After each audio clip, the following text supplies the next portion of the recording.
മലയാളത്തിൻ്റെ സിനിമാ പ്രേമികൾക്ക് മറക്കാനാവാത്ത ചിരി നിമിഷങ്ങൾ എന്നതല്ല, ഗൗരവതരമാർന്ന ചിരികൾ സമ്മാനിച്ച, ആലോചനകൾ സമ്മാനിച്ച, ആശയങ്ങൾ സമ്മാനിച്ച ഒരു സിനിമാ പ്രവർത്തകനാണ് കടന്നു പോകുന്നത് രഞ്ജിത്ത്.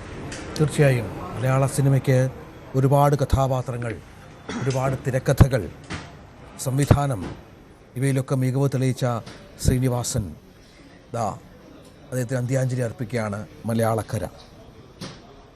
എത്രയെത്രയോ കഥാപാത്രങ്ങളിലൂടെ മലയാളികളെ പൊട്ടിച്ചിരിപ്പിച്ച, മലയാളികളെ ചിന്തിപ്പിച്ച, മലയാളികൾക്ക് വിവിധങ്ങളായ വിഷയങ്ങളിൽ അറിവുകൾ സമ്മാനിച്ച, കാലിക പ്രസക്തമായ നിരവധി കാര്യങ്ങളിൽ വളരെ കൃത്യമായി ഹാസ്യാത്മകമായി വിമർശന ശരം എയ്ത തിരക്കഥാകൃത്ത്.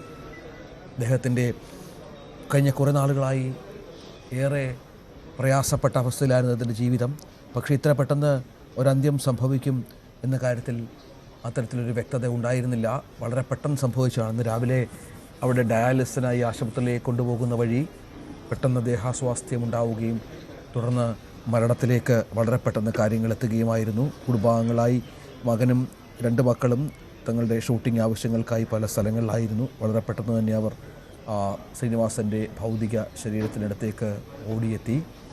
നടൻ ധ്യാൻ ശ്രീനിവാസൻ മകനെ ദൃശ്യങ്ങളിൽ കാണാം. വിനീത് ശ്രീനിവാസനും ഇവിടെയുണ്ട്. മലയാള സിനിമ ലോകമൊന്നാകെ ടൗൺ ഹാളിലേക്ക് പ്രവഹിക്കുകയാണ്. 3 മണി വരെയാണ് ഇപ്പോൾ പൊതുദർശനം അത്തരത്തിൽ ക്രമീകരിച്ചിട്ടുള്ളത്. അതിനുശേഷം തിരിച്ച് വീട്ടിലേക്ക് ഭൗതികശരീരം കൊണ്ടുപോകും എന്നാണ് മനസ്സിലാക്കേണ്ടത്. പിന്നീട് നാളെ രാവിലെ 10 മണിക്ക് അദ്ദേഹത്തിൻ്റെ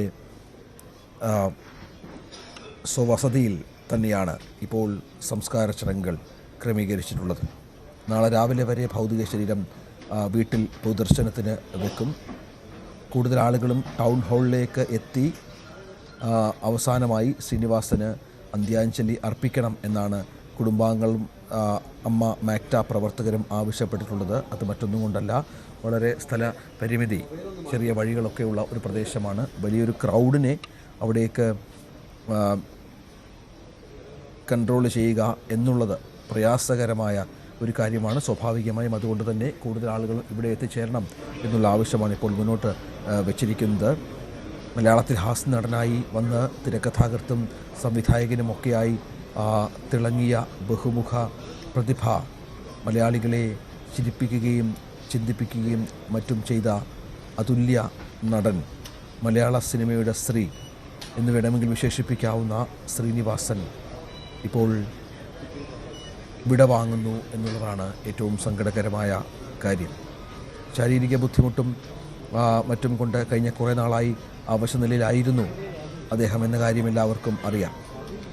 വളരെ അടുത്ത കാലം വരെ അഭിമുഖങ്ങളിൽ ശബ്ദമത്ര കൃത്യമായിരുന്നില്ല എങ്കിൽ പോലും അഭിമുഖങ്ങളിൽ അദ്ദേഹം സജീവമായി തന്നെ അപ്പോഴും തൻ്റെ സംഭാഷണങ്ങളിലെ നർമ്മഭാവം അവസാനം വരെ കാത്ത് സൂക്ഷിച്ച അതുല്യ കലാകാരൻ.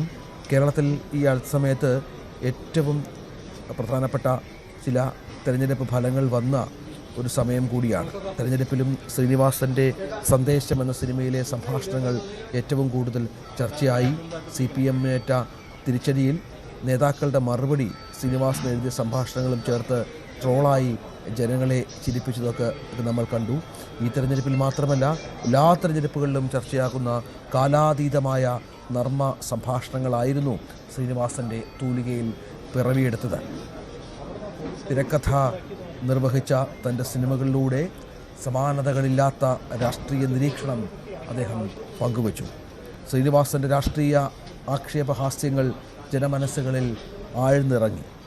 വരവേൽപ്പ്, വെള്ളാനകളുടെ നാട് തുടങ്ങിയ ഇത്തരങ്ങളും രൂക്ഷമായ രാഷ്ട്രീയ വിമർശനം ഉന്നയിച്ചുകൊണ്ട് ജനമനസ്സുകളിൽ ചില കാര്യങ്ങൾ പറഞ്ഞു വച്ചു.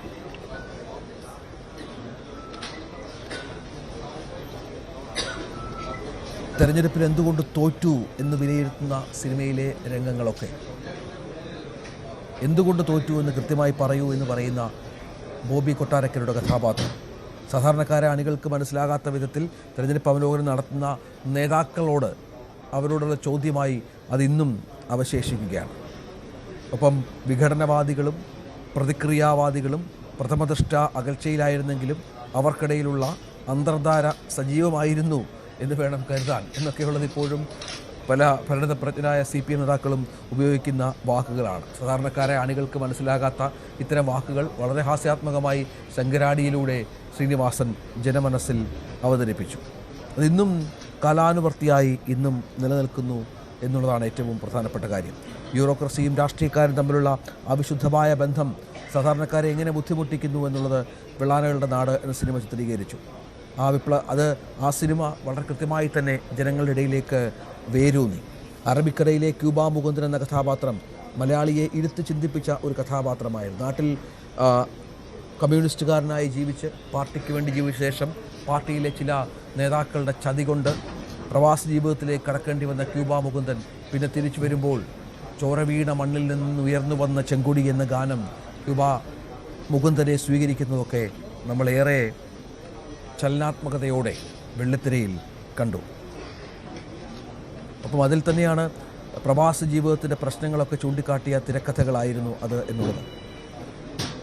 അത്തരത്തിൽ തൊഴിലില്ലായ്മയുടെയും ജീവിതത്തിലെ അരക്ഷിതാവസ്ഥയുമൊക്കെ നർമ്മത്തിലൂടെ മലയാളിക്ക് മുന്നിൽ ശ്രീനിവാസൻ തുറന്നു കാട്ടി. ചിന്താവിഷ്ടയായ ശ്യാമളയും വടക്ക് നോക്കിയന്ത്രവുമൊക്കെ ഈ ഗണത്തിൽ വരുന്ന സിനിമകളാണ്.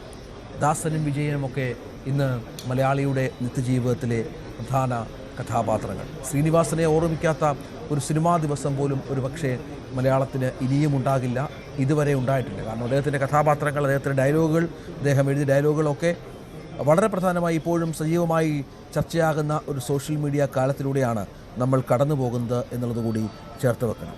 തൊട്ടതെല്ലാം പൊന്നാക്കിയതായിരുന്നു ശ്രീനിവാസൻ്റെ മാജിക്ക്. രജനീകാന്തും ചിരഞ്ജീവിയുമൊക്കെ പഠിച്ചിറങ്ങിയ ചെന്നൈയിലെ പ്രശസ്തമായ അടയാർ ഫിലിം സ്കൂളിൽ നിന്ന് സിനിമാ ജീവിതം ആരംഭിച്ച്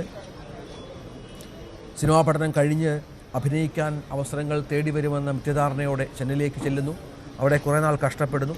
ചെറിയ സിനിമകളിൽ ചെറിയ വേഷങ്ങൾ അത് കൈകാര്യം ചെയ്യുന്നു. സിനിമയിൽ ചുവടുറപ്പിക്കുക എന്നുള്ളത് അത്ര എളുപ്പമുള്ള കാര്യമല്ല എന്ന് വളരെ പെട്ടെന്ന് മനസ്സിലാക്കുന്നു. 1975 മണിമുഴക്കം എന്ന സിനിമയിൽ ചെറിയൊരു വേഷം ചെയ്തുകൊണ്ട് അഭിനയ ജീവിതം ആരംഭിക്കുന്നു. തുടർന്ന് നിരവധി സിനിമകളിൽ ചെറിയ വേഷങ്ങൾ ചെയ്യുന്നു. 1980 പുറത്തിറങ്ങിയ മേള എന്ന ചിത്രത്തിൽ മുഴുനീള വേഷം കൈകാര്യം ചെയ്യുന്നു. അവസരങ്ങൾ തേടി സംവിധായകൻ പ്രിയദർശൻ്റെ അടുത്തെത്തിയപ്പോഴേക്ക് പ്രിയൻ പറഞ്ഞതനുസരിച്ചാണ് സിനിമയുടെ തിരക്കഥാ രചനയിലേക്ക് ശ്രീനിവാസൻ കടക്കുന്നത്. അഭിനയിക്കണമെങ്കിൽ തിരക്കഥ എഴുതണം, ഇല്ലെങ്കിൽ വേഷമില്ല എന്നായിരുന്നു പ്രിയദർശൻ ശ്രീനിവാസനോട് പറഞ്ഞത്. തിരക്കഥയുടെ ബാലപാഠങ്ങൾ പോലും അറിയില്ല എന്ന് പറയാൻ സാധിക്കില്ല. കാരണം KG ജോർജിനും മറ്റുമൊപ്പം ശ്രീനിവാസൻ ചില സിനിമകളിൽ അന്ന് തിരക്കഥയുടെ ചില മേഖലകളിലെങ്കിലും പങ്കെടുത്തിരുന്നു എന്നുള്ളത് പ്രധാനപ്പെട്ട ഒന്നാണ്. ആദ്യതരമായ ഓർഡർ ദമ്മാവ ആളറിയാം 1980